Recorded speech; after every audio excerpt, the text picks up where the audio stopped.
Welcome to the next in our podcast series for the Pakistan at 100 initiative. My name is Ali Hasnain. I'm an assistant professor of economics at LUMS. I'm joined today by Mr. Khurram Zafar, who I'll introduce in a second. And the topic of today's discussion is entrepreneurship. Now, entrepreneurship is of fundamental importance to an economy. If you think about the factors of production, or the assets, if you will, that go into production, they tend to be thought of, they tend to be classified into four categories: land, capital such as machinery and so on, and labor are sort of the tangible assets that we're going to think about. And then intangible assets could include skills, intellectual property, reputations, and so on. The fourth factor of production, though, is entrepreneurship. And the entrepreneur is responsible for organizing and directing resource deployment, which means that they are the person who determines how the other factors of production, which can be thought of as automatons, will be deployed. The entrepreneur is responsible for the shrinking of dying industries and for the growth of blossoming industries. And so for that reason, it's thought of as being of fundamental importance. If you look at indices of development, they correlate really closely with entrepreneurship. And whether one is the cause of the other is a separate debate, but it is fairly uncontroversial to say that entrepreneurship is an important aspect of a modern economic system. My guest today is Khurram Zafar Saab, who handles 47 Ventures, which is the first international venture capital firm that invests exclusively in Pakistan. He is also the Director of Investments at the National Incubation Center, and has been the director and the founding director of the LUMS Center for Entrepreneurship. Khurram wears many hats, among which is the fact that he's on the board of Karandas Pakistan, and I'll have him explain that the work that it does in financial inclusion in just a bit, and also is a director at Mobilink Microfinance Bank. He has co-founded two product companies in Silicon Valley, so he's essentially seen it all in the world of entrepreneurship, both as an entrepreneur himself and as someone who supports and encourages entrepreneurship. Khurram, first of all, thank you very much for joining us. Thanks for having me. Can you start by just describing your journey a bit, and use that to thread together a discussion of the sort of varied experiences you have in the area of entrepreneurship? Sure. Before I do that, I want to thank you for finally solving a big mystery for me. 10 years ago, when I moved back from US, Government College at the time had an opening for a faculty member to teach entrepreneurship. I went in for interviews. There were about, 30 or so candidates sitting outside. And as I entered the room, it was a big room, a light in the middle, dark, faces, about 7 or 8 professors sitting across the table. And they asked me, Khurram Sahab, baithiye. Baitha, he goes, what's the definition of entrepreneurship according to, Subramaniam or some name that I forgot. I said, I don't know the answer according to that. But to me, entrepreneurship is about making impact, about creating jobs, about creating wealth in the economy. So thank you very much, sir. And that was the end of the interview. So now I know how to respond to that question. Sorry for that digression. Coming back, my journey started, entrepreneurial journey started when I was probably in grade 7 or 8. My father had built a shopping mall in Allama Iqbal Town, an area called Moon Market. And during the summer break from school, I got his permission to set up a soda water Tata stand outside. So that was the beginning of my entrepreneurial journey. I made good money selling soda to, in all the cars that would come into the parking lot. So if I start from there and come all the way, it'll probably consume the rest of the time we have. But long story short, I was in Silicon Valley after doing engineering for McGill. Was part of very early teams of 2 services companies, and then co-founded 2 product companies in the Silicon Valley, one by the name of Appiance, one by the name of Insight Technologies. I probably spent the longest time with a services company called eForce. I moved back to Pakistan in about 2006, 2007 timeframe, and after wrapping up my affairs in US, at the time I thought I would retire, just take it easy. I got into tunnel farming, so some agriculture work.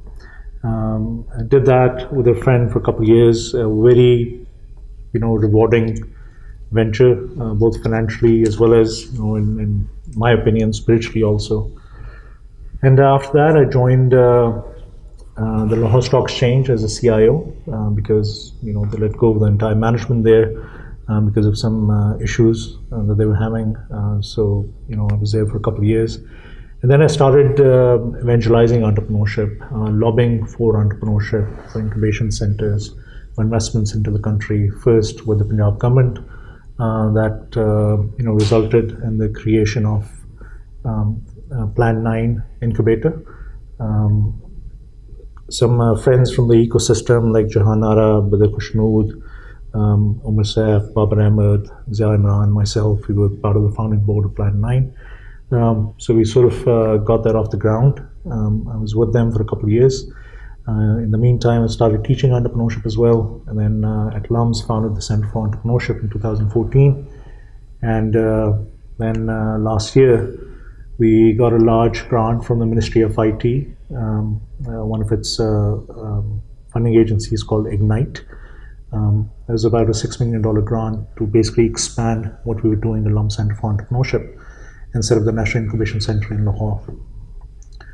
So we've done that now. We have a large 23,000 square foot facility here at LUMS, and we've also won the mandate for setting one up in Balochistan with Butams University. So that's what we've been doing, for the past, I would say about 4 or 5 years or so, working in the ecosystem to evangelize entrepreneurship, to encourage the youth of the country to consider entrepreneurship as an alternative career choice and not just pursue jobs at multinationals or other companies. And I think over the past 4 or 5 years, that has now started bearing fruits because one of the most fundamental, in my mind at least, one of the most fundamental things that's needed for a mature entrepreneurial ecosystem is a lot of buzz at the top. So I think of it as a funnel. You get people excited about doing their own business. You get people excited about creating jobs and not working for somebody else. You get them excited about pursuing their dreams, and then you create an enabling environment where they can pursue those dreams. Now there's incubators across the country. There are 5 incubators that have been funded by Ignite. There's one funded by the Punjab government. There's some in private sector in all the large cities. And I think now this whole trend is trickling down into the 2nd tier and 3rd tier cities.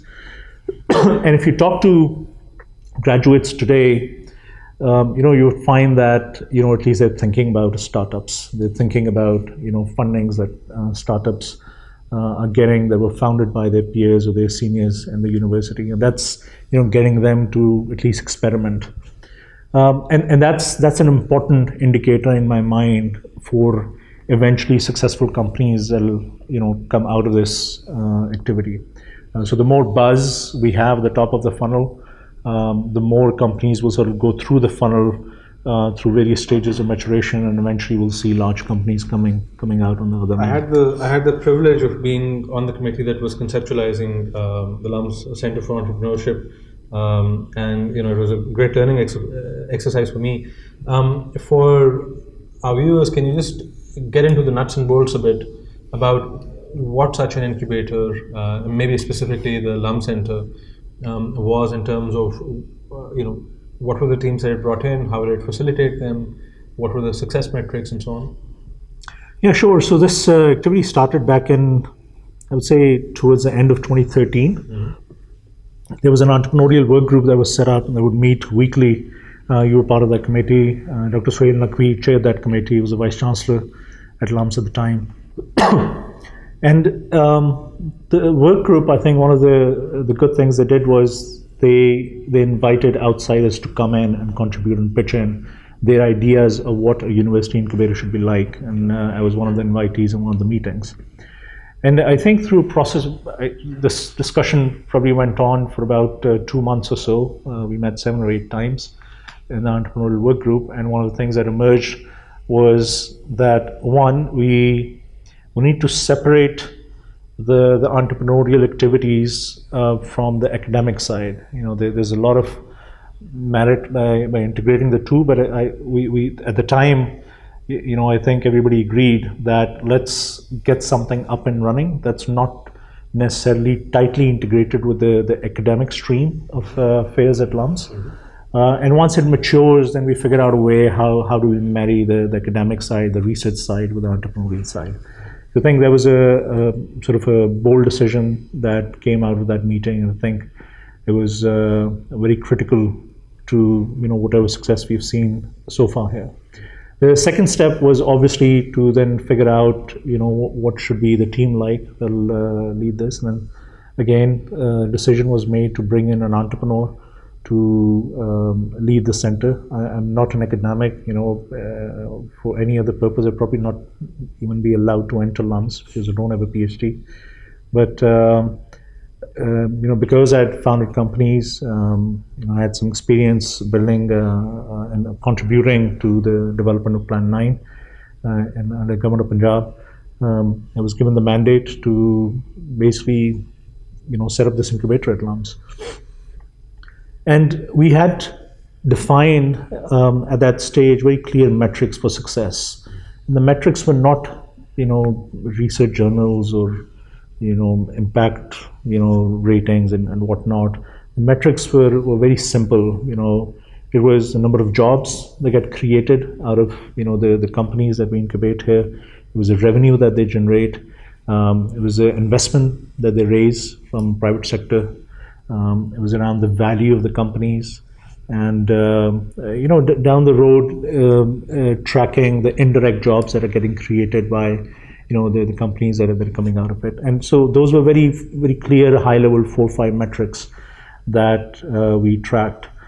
And we started, you know, in a small, probably 8 by 8 discussion room that eventually evolved into a 2,000 square foot storage area at business school that we repurposed as an incubation center. And now we have a 23,000 square foot facility here, thanks to Ignite and Ministry of IT.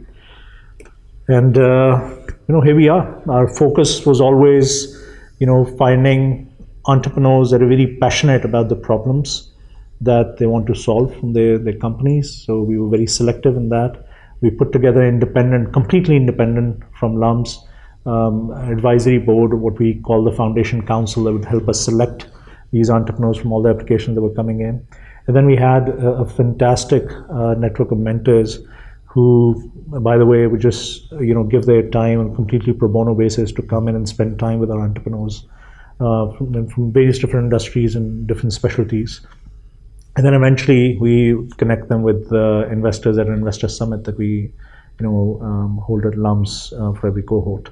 And out of that have emerged now hundreds of companies, creating thousands of direct jobs, millions in revenues.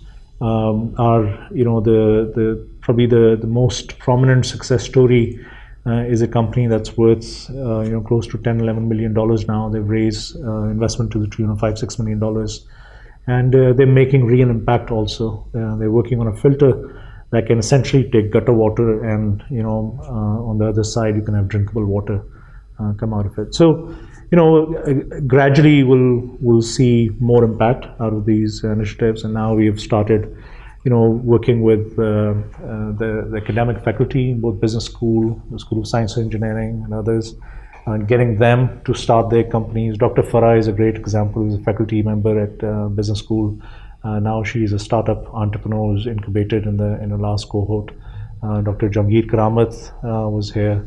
So, it's gradually catching on, and now we will work towards integrating the academic side and the entrepreneurial side at LUMS. So I'm going to bake my next two questions into one, which is, imagine that I've set up a startup. You've just mentioned that one thing that the LCE used to provide was access to mentors.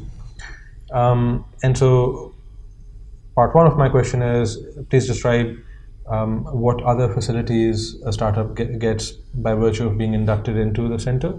And the other is, has anything qualitatively changed as the LCE has converted into the National Incubation Center, or is it just a matter of scale? Yeah, so aside from good mentoring, which we believe is probably the most important thing entrepreneurs get out of LCE or now NIC, I think one of the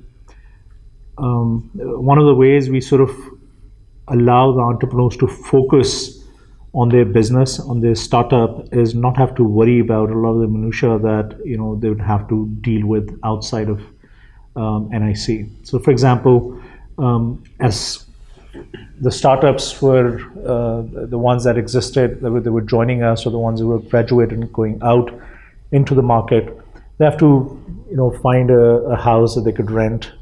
They have to do UPS wiring, get a generator, figure out how much fuel it consumes, how much they should budget for it. Get a video conferencing system, buy furniture, printer, copier.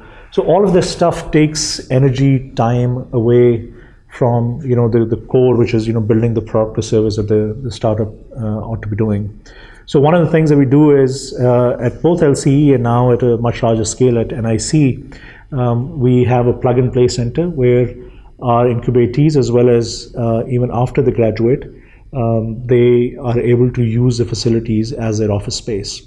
So they don't have to worry about getting an office, so they don't have to deal with all the infrastructure. On the second tier now, we have started connecting them with service providers that are essential but not critical to the functioning of the business that they're working on. So, for example, tax and accounting services, legal services. There are companies now that we are onboarding that, for a fraction of the cost of what will generally cost to hire a CFO or an accountant, they'll offer you a roster of services that include company secretary services, accounting, bookkeeping, tax filing, sales tax filing, and stuff like that. The next tier that we want to do is called sort of executive services. And one of the ideas we have is to tap into a very large pool of recently retired executives from large multinational companies. And we want to bring them into the fold of this entrepreneurial ecosystem, because they certainly have the wisdom and the gray hair, but they also have large networks. They can open doors for these young companies. Because one of the things that I'm finding as we deal with a lot of startups is the maturity of the founders. They have the passion, they have the energy. They can really make things happen. They can develop products, but when it comes to selling and evangelizing the company, that's where they lack skills.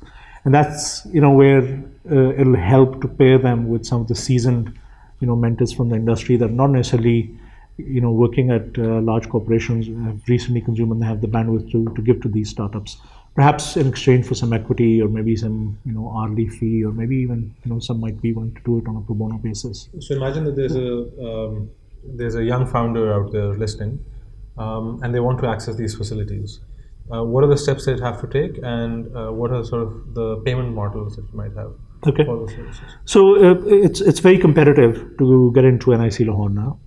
It always was, since its inception, perhaps because of the LUMS brand, it's a great environment. But probably the first thing you would have to do is if you'll need to make sure that you're very passionate about the business idea that you want to pursue or are pursuing. And the second most important thing is you need to have a good, solid team that complements your skills. So if you're a techie, go find a great marketing person. If you're a marketing person, go find a techie. If you have a team that has both, go find somebody who's an expert in the industry in which you want to set up the business.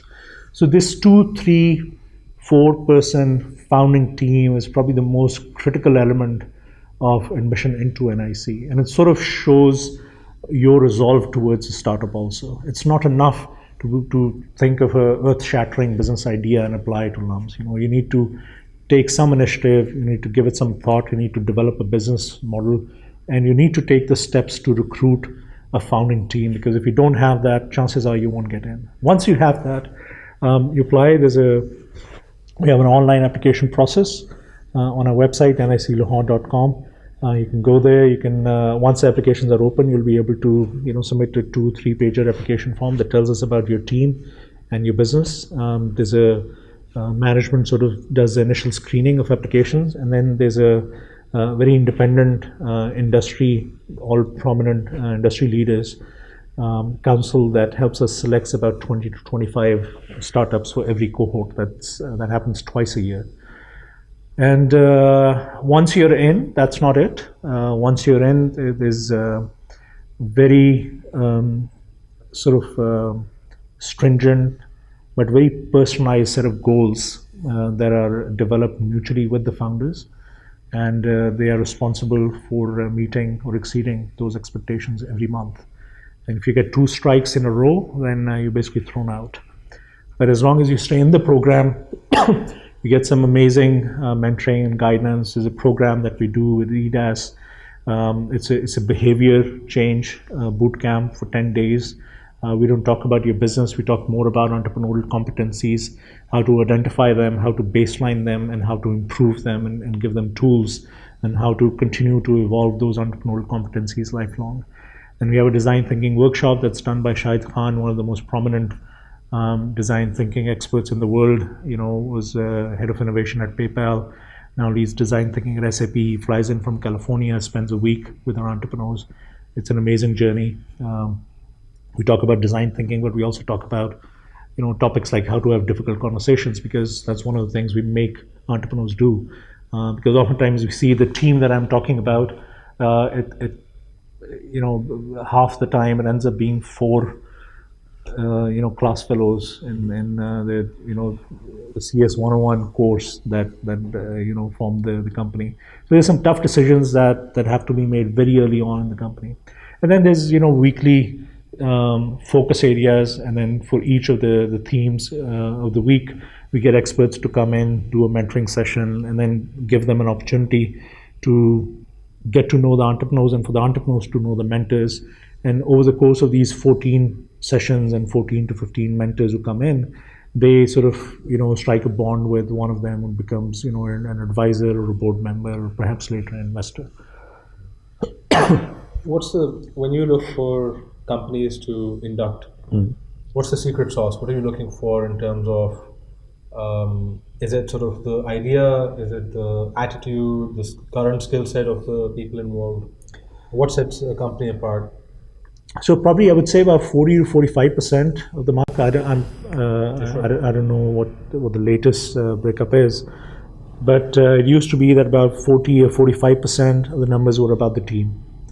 How they complement each other, how passionate they are about the business they're pursuing, the reason that they're pursuing the business, their skill, their ability to be able to execute the business. So it was all about the team, most of it.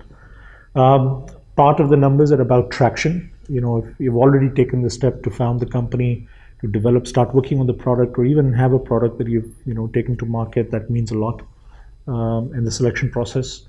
Then the business model, of course, what kind of impact it will have on broader society, both in terms of the financial, the commercial aspect, as well as the social impact of it.